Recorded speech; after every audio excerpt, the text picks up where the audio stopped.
మన ప్రభు అయిన యేసుక్రీస్తు నామంలో అందరికీ వందనములు. అనుదిన వాక్య ధ్యానంలో భాగంగా ఈరోజు కీర్తనల గ్రంథము 8వ అధ్యాయాన్ని ధ్యానిద్దాము. యెహోవా మా ప్రభువా, ఆకాశములో నీ మహిమను కనపరచువాడా, భూమి అందంతటా నీ నామము ఎంత ప్రభావము గలది.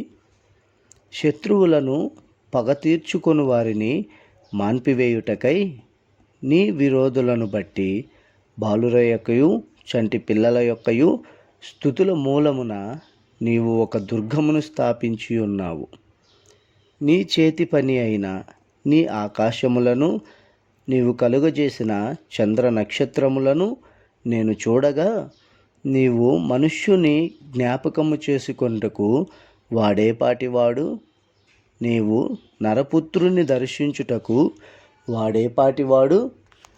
దేవుని కంటే వానిని కొంచెము తక్కువ వానిగా చేసి ఉన్నావు.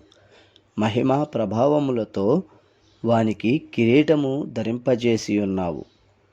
నీ చేతి పనుల మీద వానికి అధికారం ఇచ్చి ఉన్నావు. గొర్రెలన్నిటినీ, ఎడ్లనన్నిటినీ, అడవి మృగములను, ఆకాశ పక్షులను, సముద్ర మత్స్యములను, సముద్ర మార్గములలో సంచరించు వాటినన్నిటినీ వాని పాదముల క్రింద నీవు ఉంచి ఉన్నావు. యెహోవా మా ప్రభువా, భూమి అందంతటా నీ నామము ఎంత ప్రభావము గలది.